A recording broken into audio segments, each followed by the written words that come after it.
Welcome to the A. Marie Speaks podcast, where I'm talking about all things introspection, spirituality, and happiness.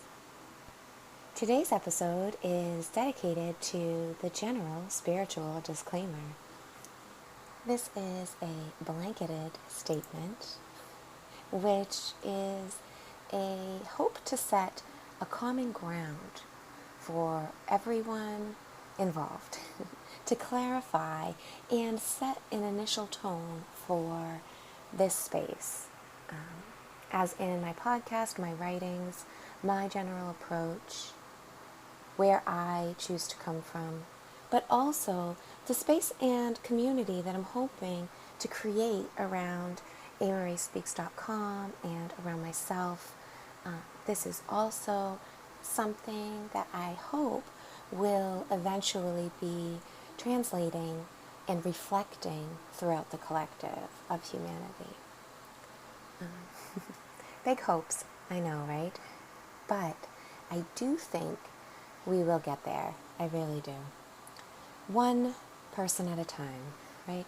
That's a very important key here before we get started, is that yes, this is a personal general disclaimer that I have crafted and built over time, just kind of in a general vague sense, a catch-all kind of thing. And so I really think that it's that open that it could be incorporated at the collective level or at the level of society, say, or culture, But in order for that to take place, the individuals must first understand, incorporate, and hash out what intricacies within the disclaimer is unique to them and kind of set their own. So while I am giving these points, I am hoping that they are structures which you can build around for yourself, to build some disclaimer that is comfortable for your spirituality, for your general vibration, for your homeostasis. And that, I believe, is kind of the premise of this entire podcast and the writing that I'll do about it. I've also made a couple of quick shareable memes with just bullet points related to this topic of the general disclaimer, to easily share with others easy ways to start creating this common ground of mutual respect in their lives. Because I really feel so strongly that once we all start to really incorporate that common ground and work with others around us from that space, others will learn what that space is all about. They will begin to explore it on their own time, and eventually they will in turn also work from their own common ground space. But patience and temperance are, I believe, one of Mother Earth's greatest gifts and lessons for us all here. So it's important to remember to take time. Take your own time in developing these things for yourself. Don't feel rushed, like before you have the next interaction, you have to have these things hashed out for yourself. That is not the approach that I'm suggesting whatsoever. It is perfectly acceptable to slowly build your blueprint, to slowly decide your moral grounds and your boundaries. You don't have to have the entire fence mapped out around your property to start with that first couple of pegs, right? Maybe in a spot that you know is quite obvious and easy to begin building that fence on. So that is what I'm hoping here to create with this general disclaimer. I'm hoping to sort of show off the fence I'm building, the holes that are still in it, and also provide maybe some tools and approaches for others to start their working. And so once we all begin to build our fences in the neighborhood, right, then we get the big picture of what the entire neighborhood can look like later. But it's not until we each start to get this working going and we each start doing our own building, manifesting, creating, that can even take place. And so what I want to talk about first, before I actually go into sort of my perspective standpoints of the disclaimer, I want to talk about how we build even the foundation of a space where there is a common collective consciousness opportunity to have that blanket statement of positivity, right? Of openness and unconditional love, because we have plenty of blanketed social conditionings that are negative and constricting or restricting. Those are unfortunately very comfortable to the atmosphere that has been in place for a very long time here, which, as you can see, we're breaking out of and we're moving into something new. And so this new place is where I'm at mentally when I'm talking about building this foundation of common mutual respect, in which all future communications and social engagements and energetic exchanges would happen within or from this space. And so the building blocks here, I'm going to talk about these 3 steps to build a space of common ground, conscious communication, communion. I love that word, communion, because it really brings in that sacredness, that special experience that really takes place every time we have a conversation with another, or even with ourselves, right? Or spirit or source.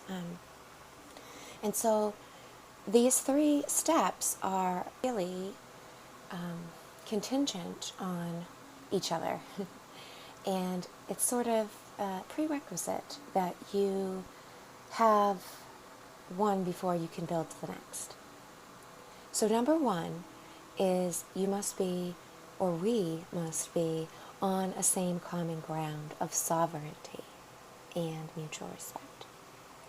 And so what I'm saying here is that very important and crucial initial space is sovereignty. Individual recognition that you are the ultimate authority of your experience here. And that with that knowing also resides a connection to Source, the infinite creator, the ultimate one, God. Sovereignty is that individual soul essence, right?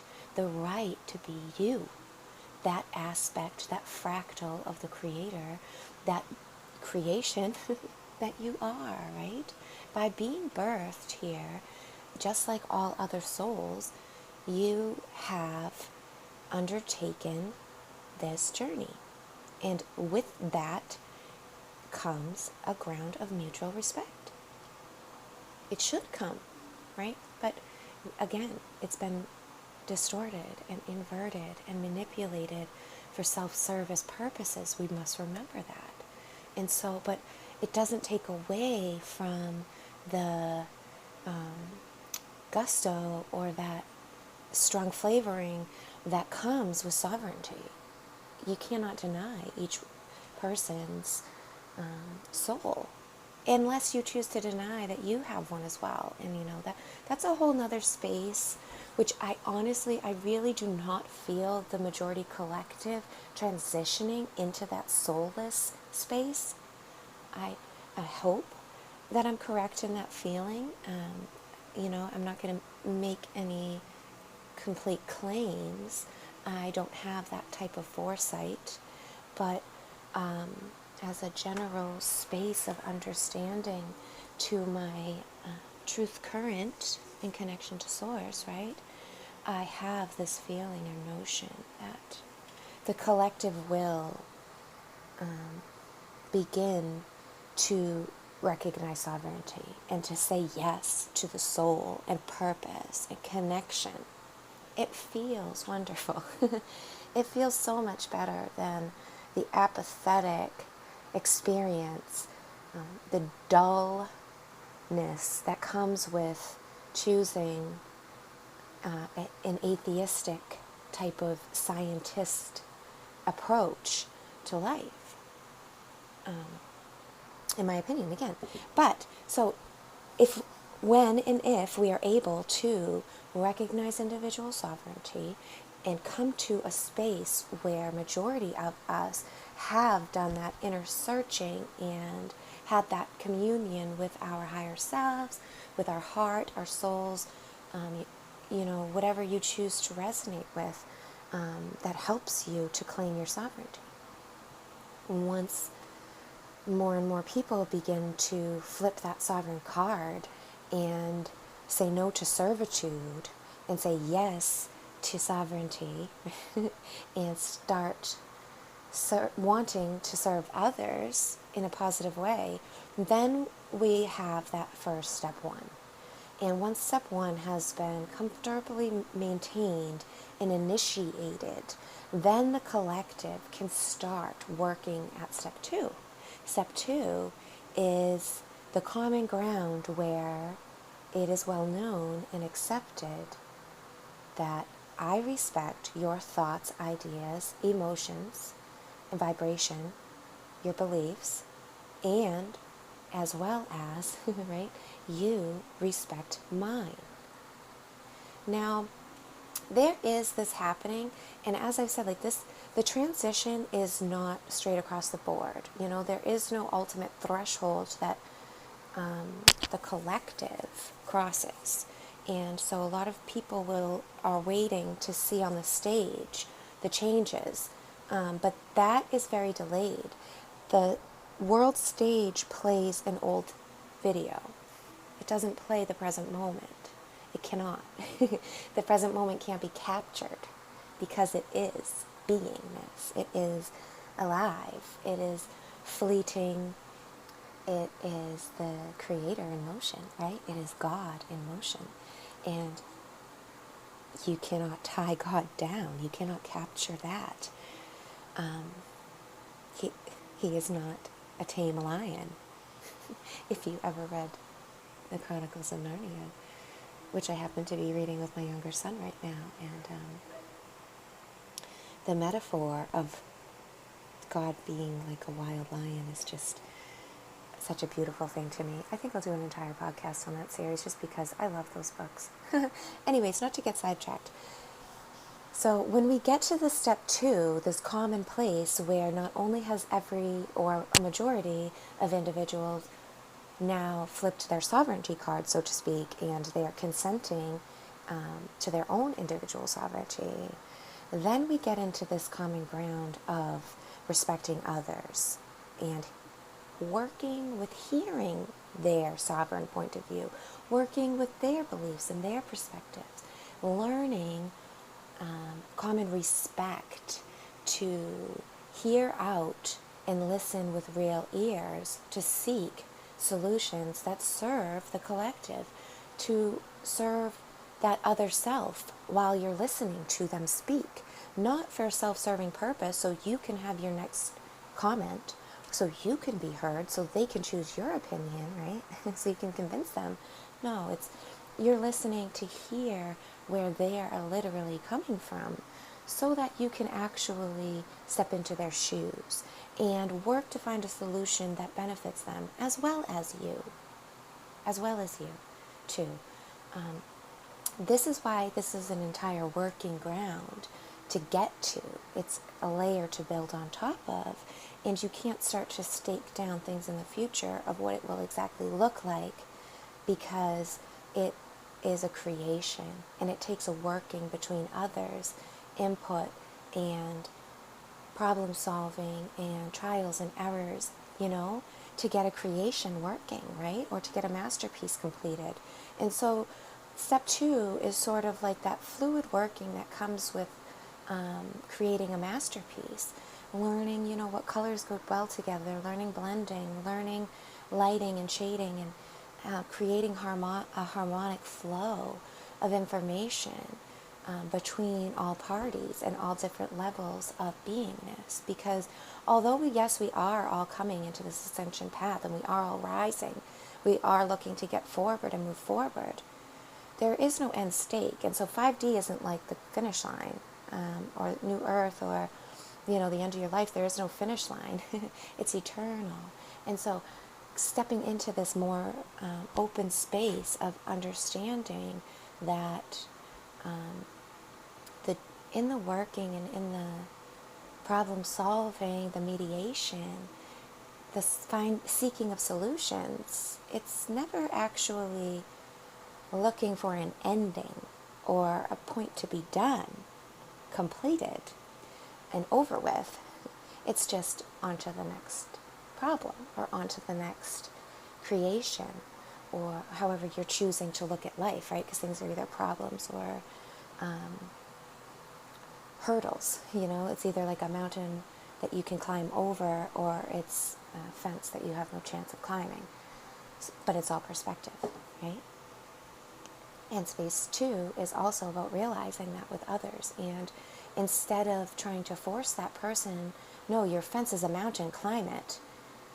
It's, okay, wow, you have a really high fence in front of you. Let's see if we can dig under it instead.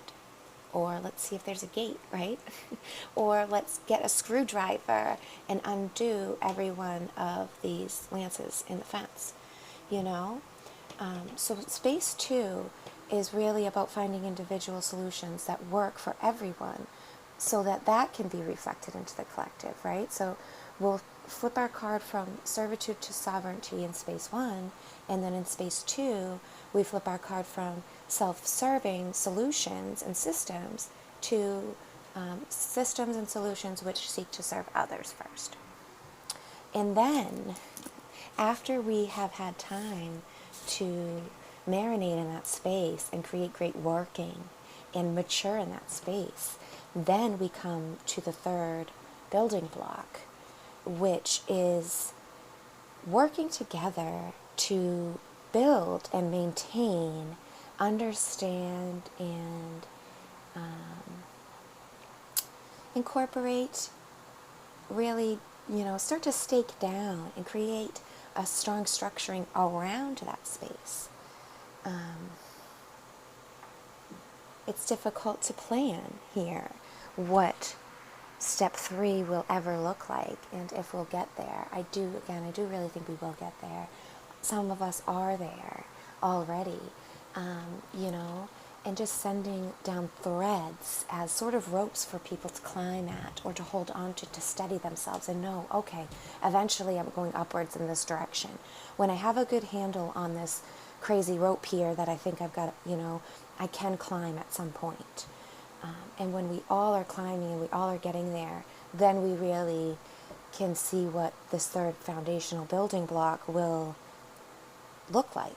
But I can guarantee that it will incorporate things like releasing illusions, identifying inversions immediately, and trying to wonder why we're inverting things, right? Try to immediately call out deceit or manipulation, not in a harmful, judgmental way to punish, but with that light beam of source energy that comes from the positive seeking, where we're looking at catalysts or bumps in the road for the purpose of integrating them and solving them, fulfilling that pothole, right?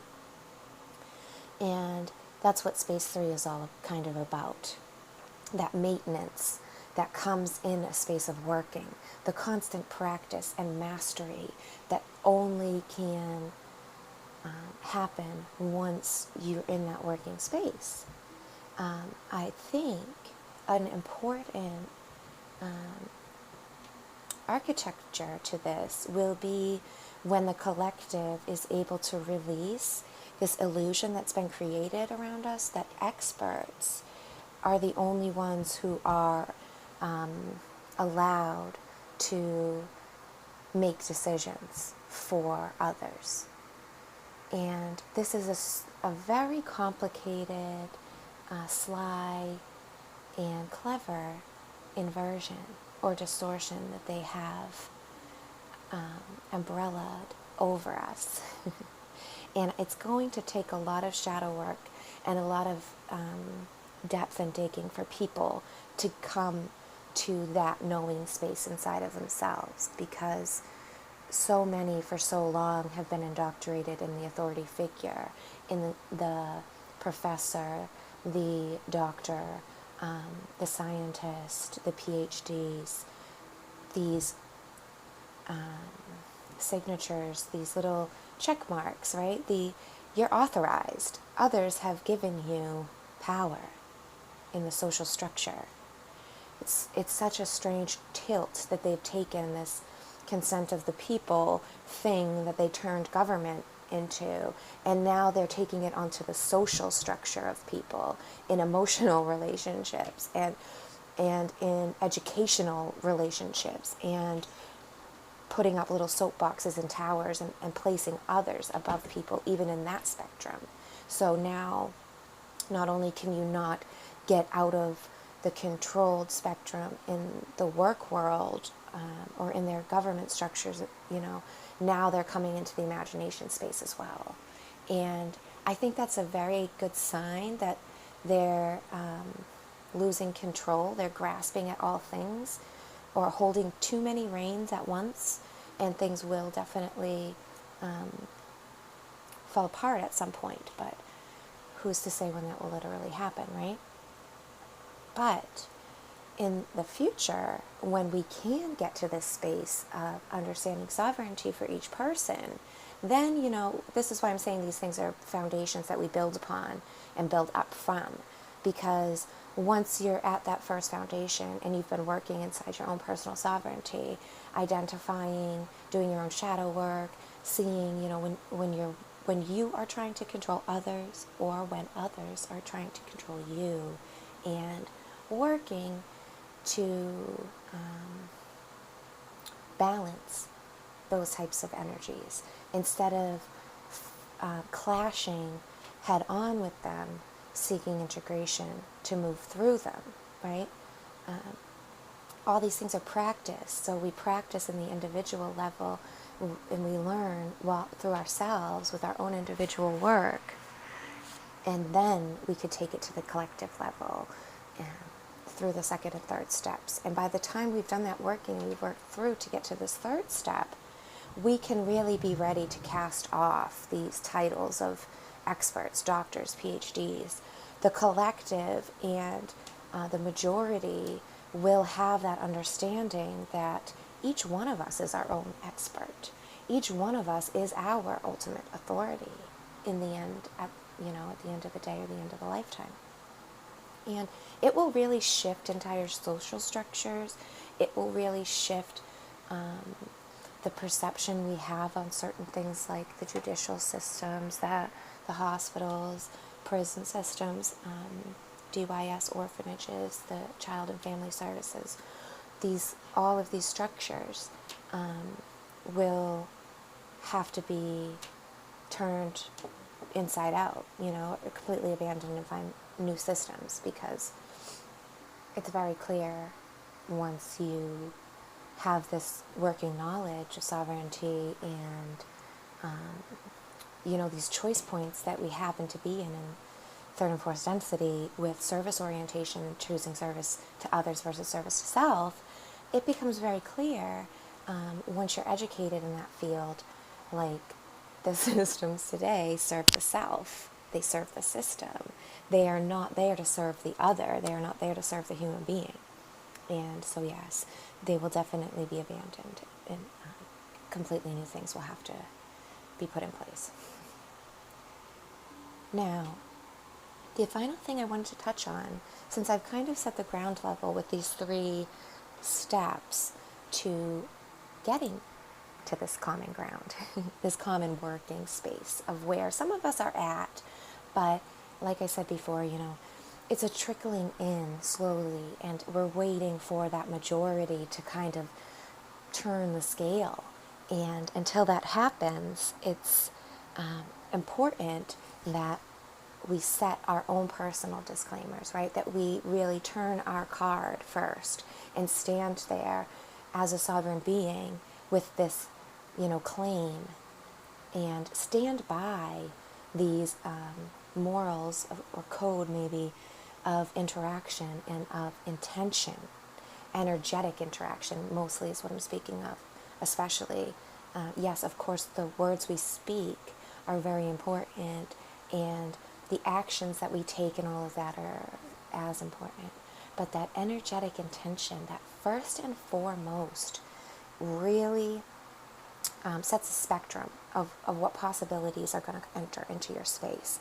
And so working first with setting and holding and maintaining that sovereign frequency is really where most of us should be focused at right now. It's nice to see these foundational steps ahead of us, these 3 places that, we're building towards and we're hoping to get to, but it doesn't take away at all the main point of today is the inner work.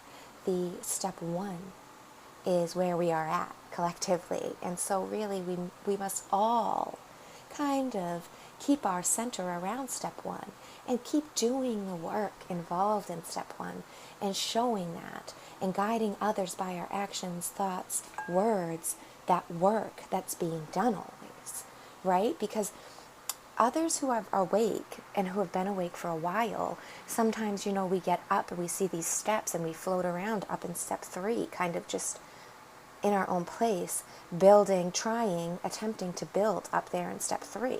And just like, when others get up here, they're going to follow suit with me up here. But that is not leaving room for source for the present moment and the future.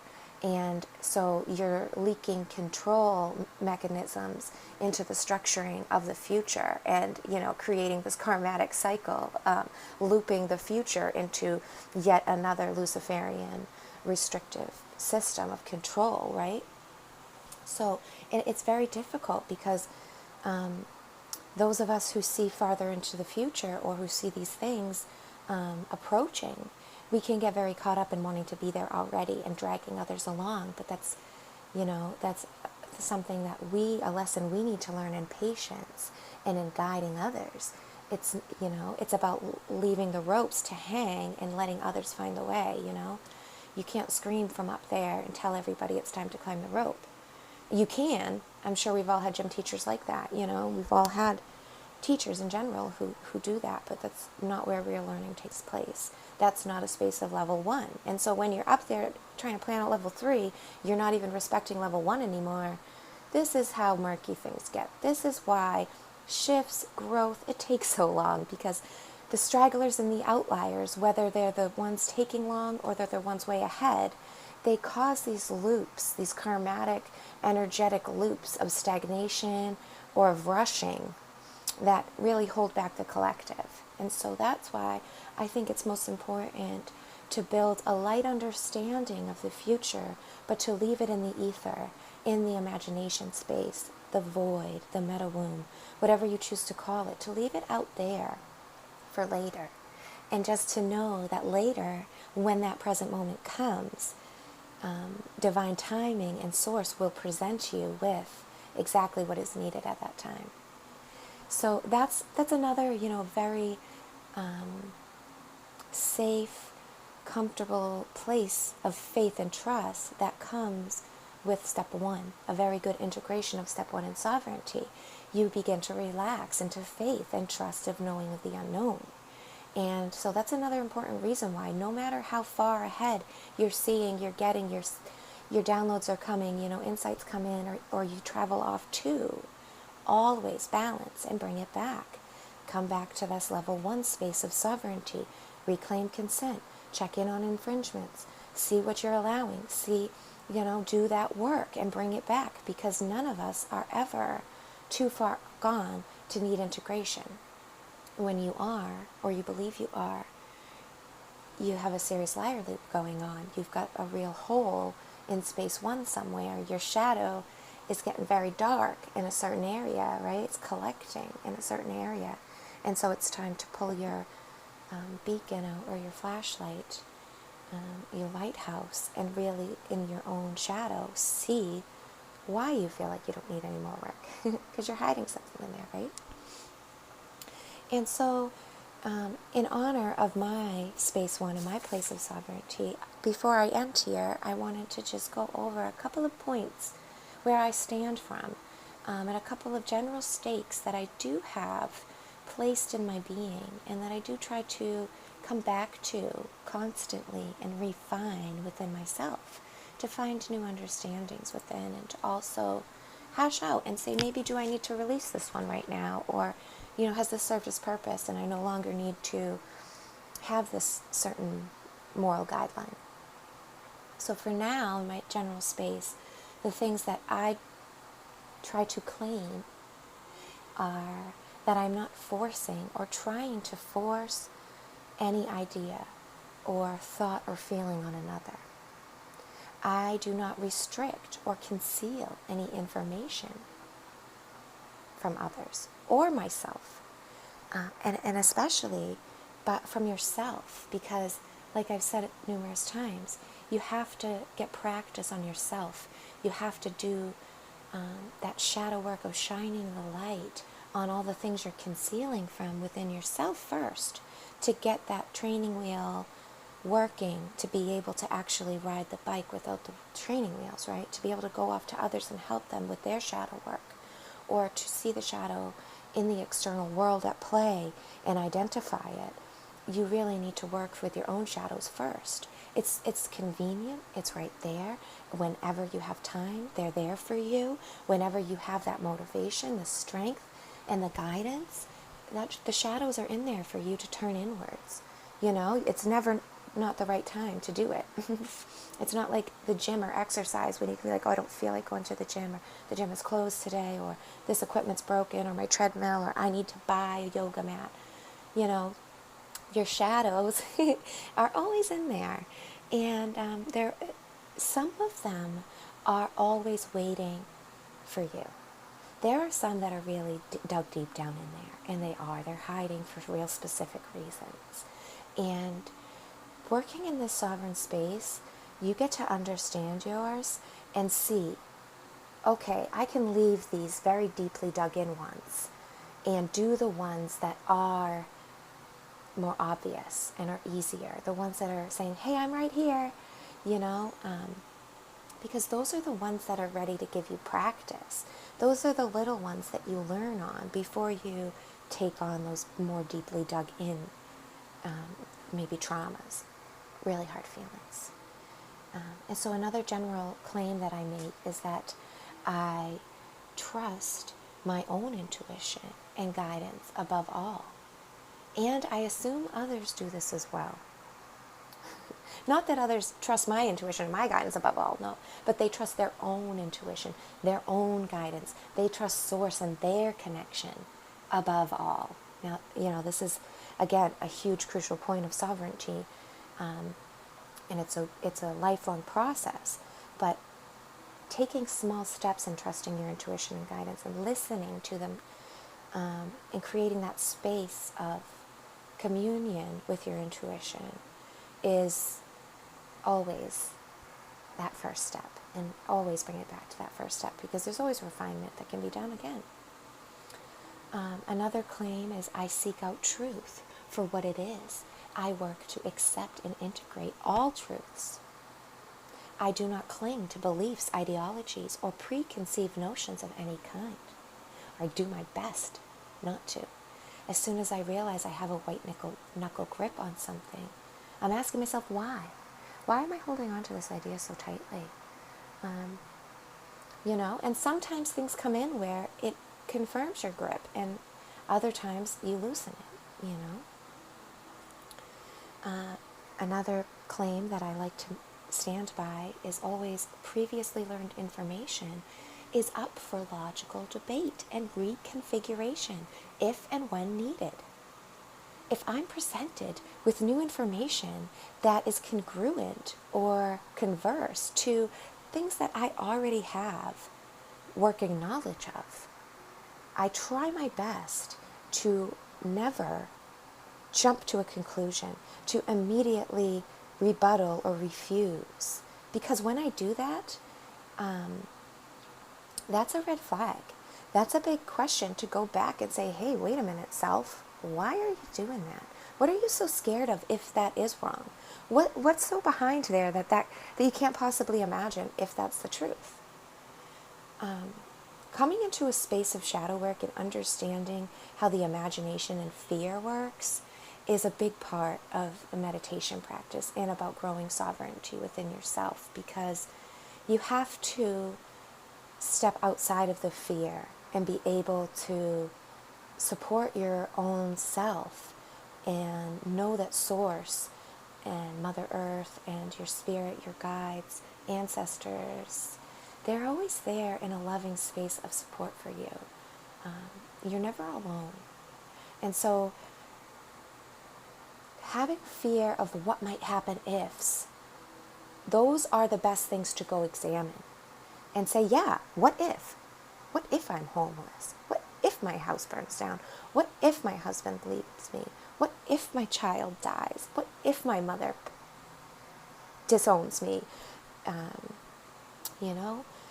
And go through that. Don't drag yourself into the emotions and have a meltdown over it. Don't take it into extremities.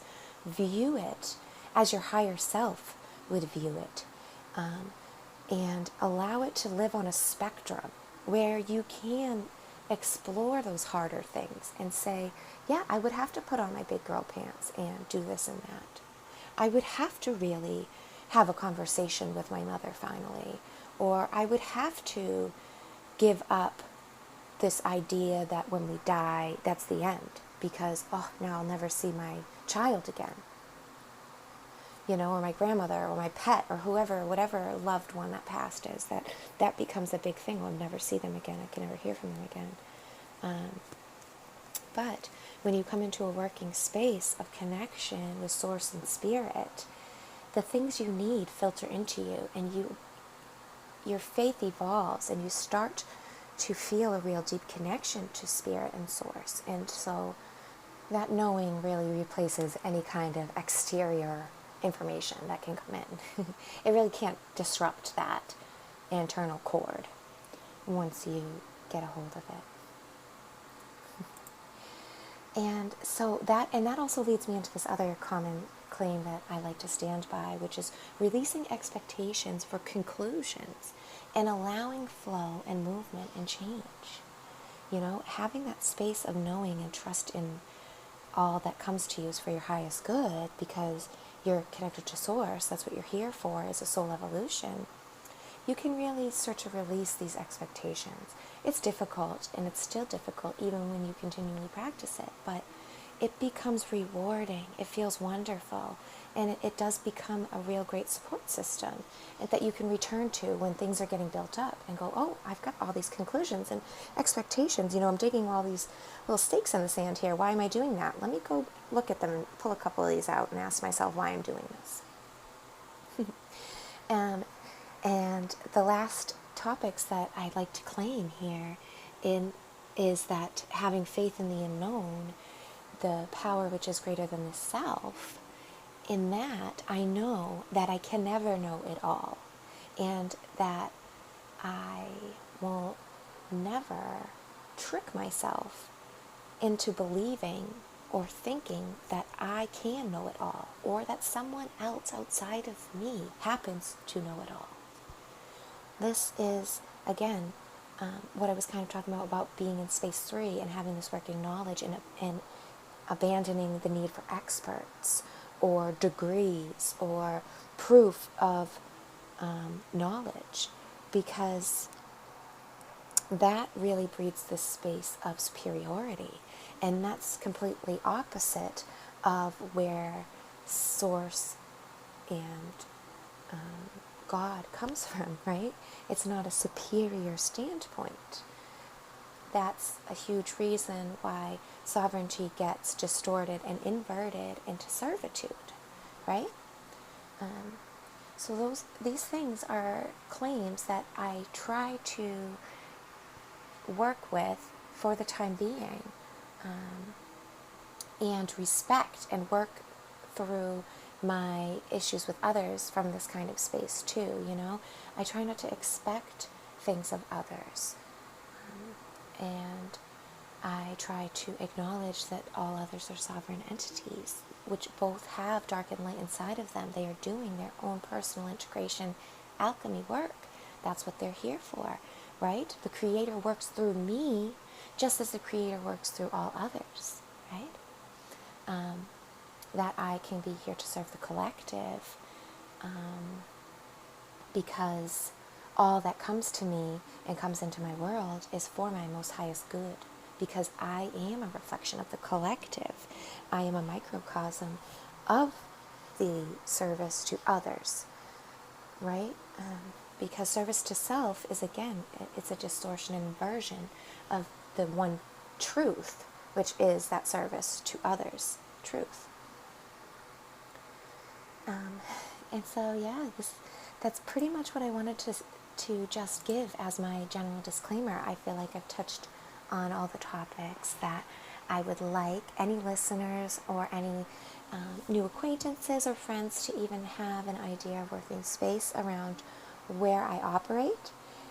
Also, see my site where I hope the collective is going to be transitioning to. So thank you so much for listening. If you choose, you can definitely find me on Spotify or Telegram under A. Marie Speaks, or at amariespeaks.com. I have a wonderful website there with tons of tips and tools on a bunch of esoteric and metaphysical topics, if those things interest you. Also, on the side I do tarot and astrology, numerology blueprints. So if you're interested in any of those things, shoot me an email or hit the contact page on my site and send me an inquiry, and we could definitely talk about tarot. Oh, if tarot is also something that you're interested in, I have a YouTube dedicated to tarot, Allison MH19, so you can check that out as well.